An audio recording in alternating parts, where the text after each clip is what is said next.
Well, I made up another spacer to go in there, cut the shoulder off of a bushing, and so that takes care of my up and down play, but it doesn't completely eliminate my forward and back play. I don't know if you can see it or not. I'm having a hard time holding the camera steady enough.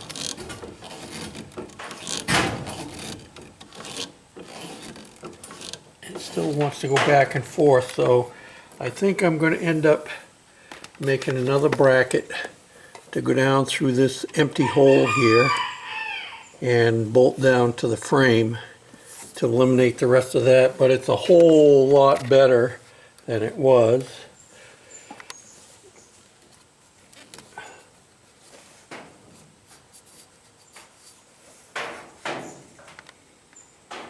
And the steering is a whole lot better, much less play in it.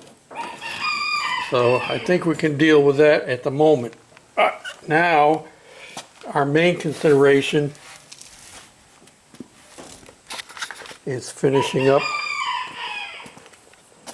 the modification to our wheel, which I have down in the shop, so I'll take you down there and I'll show you what I've done. I've already dressed this off here, and I cleaned the groove out again, and I'm going to lightly sand the whole thing down just to clean it up, and I'll show you what's going on down in the shop, so hold on to your hats. Here we go.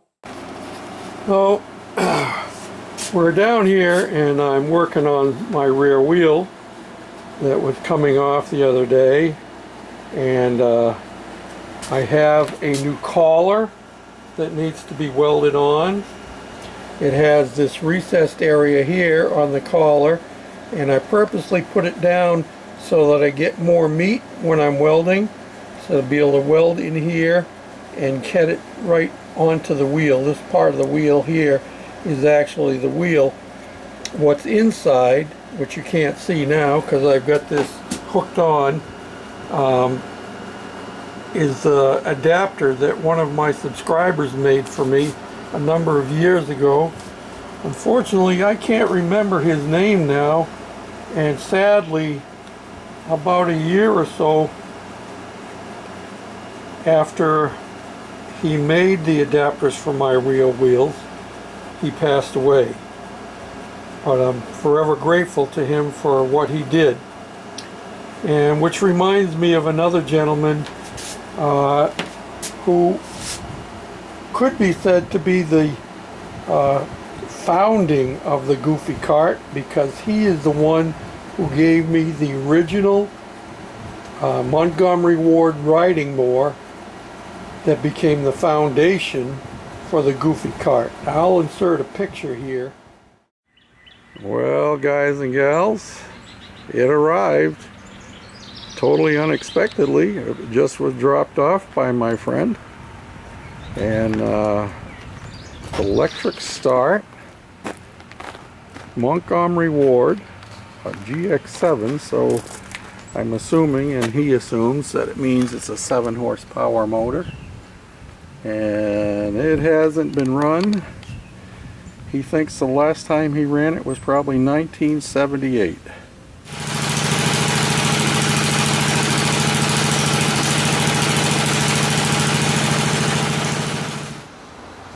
Now, to get to this point here, I had to first cut this piece here off.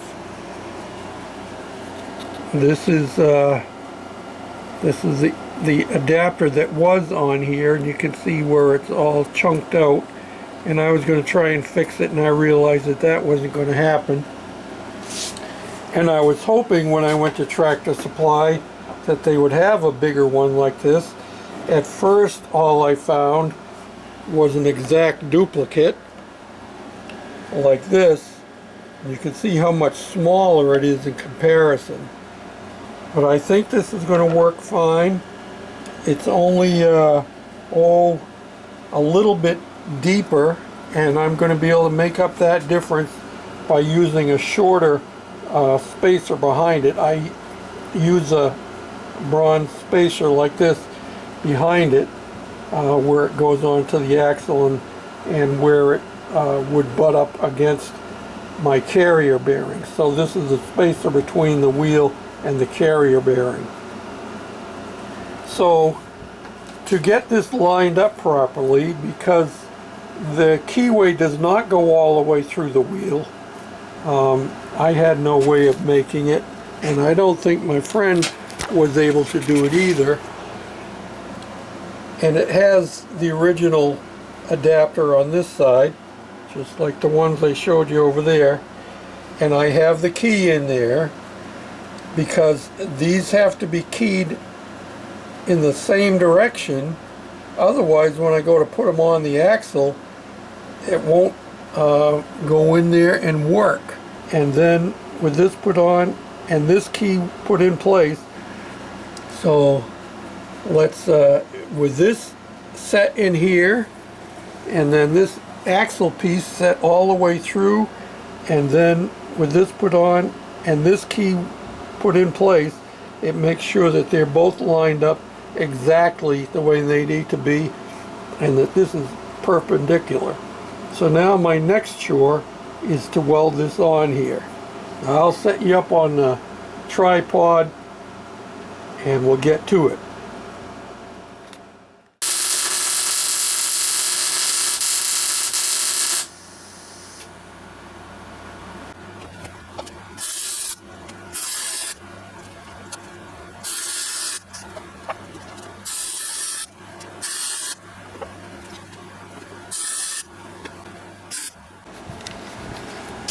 Well, Matt the Scrap Whisperer has nothing on me. He talks about his Gorilla Gloves in his welding. Yeah, mine is pretty grungy looking. But we'll clean it up some more, get it ready for paint, and it's going to be on the inside and you ain't going to hardly see it anyway. The idea is that it's going to hold, and that we have a larger hub on here now on this. Okay, let's see how the wheel's going to fit now before we take it down and start cleaning it and getting it ready for paint. Hopefully it's going to slide on there and still have enough room for the hub on the outside.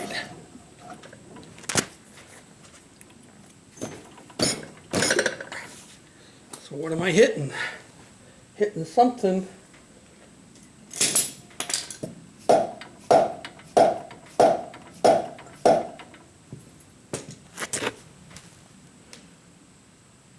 Ain't going in all the way. Okay, so we'll have to take it back off and double check. I wonder if I have a little bit of a lip in here. It's coming right out to bring you up here.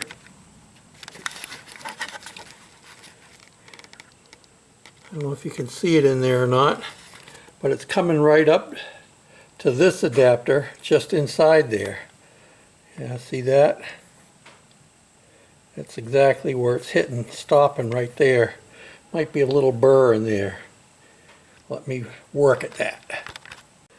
Well, I did a little bit of cleaning out inside of the bore in here, and with a little spinning action it went right on. And as you can see, it's sticking out a little bit, that's fine. I'm happy to have that there. And you can see there's my key. And I noticed, see if I can get you down in here to see what's going on here. I still have a little bit of space, not much, a little bit of space there. So I could probably go back to my original spacer and still come to the end here. It just needs to come to the end. So I'm happy with that. So now The next thing is to take it down and clean the whole wheel. I'm going to wire wheel this. I'm going to wire wheel and sand where we've got all these little chips, and I'll tape it all off and we'll reprime it and paint it. You know, chips. That's what happens when you drive it. It's not just a show machine. See? Looks like I didn't bother to prime it. I thought I had primed these wheels. I totally cleaned them right down to bare metal because they were rusty when I got them. Alright then. Next step is cleaning and painting. I'm not sure that I'm going to bother showing you that, but I did want you to see that we got this part fixed and we have a substantially larger hub back there which will help with our situation. And I am going to make another bracket to go down in the front of the steering box to take care of that problem. P.S. Missouri old-timer Vernon asked me when I was going to get to working on this big old military generator. Well, the plans are, after we get past the goofy cart being in the car show, if we get it, but once we're done with the goofy cart for now, then we'll come to work on this. That's why I have moved it inside. I also got to work on my four-wheeler. My kids and grandkids beat the daylights out of it. Now it won't stay running. One of the drawbacks on this is 24 volt. So it's going to need two 12 volt batteries. So we're looking at $150, $200 for batteries just to try and start this thing. I haven't decided what I'm going to do with it. Once I get it running, it supposedly did run, was started about 3 years ago, 4 years ago, something like that. So I'm sure it will run, and I believe, let me see if I could do this one-handed while I'm holding you in my other hand. I believe the engine is still free.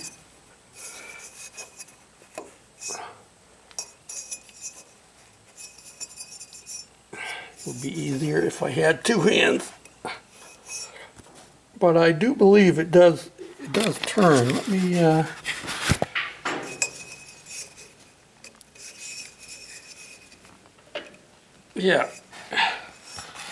You'll have to take my word for it, but I just turned it.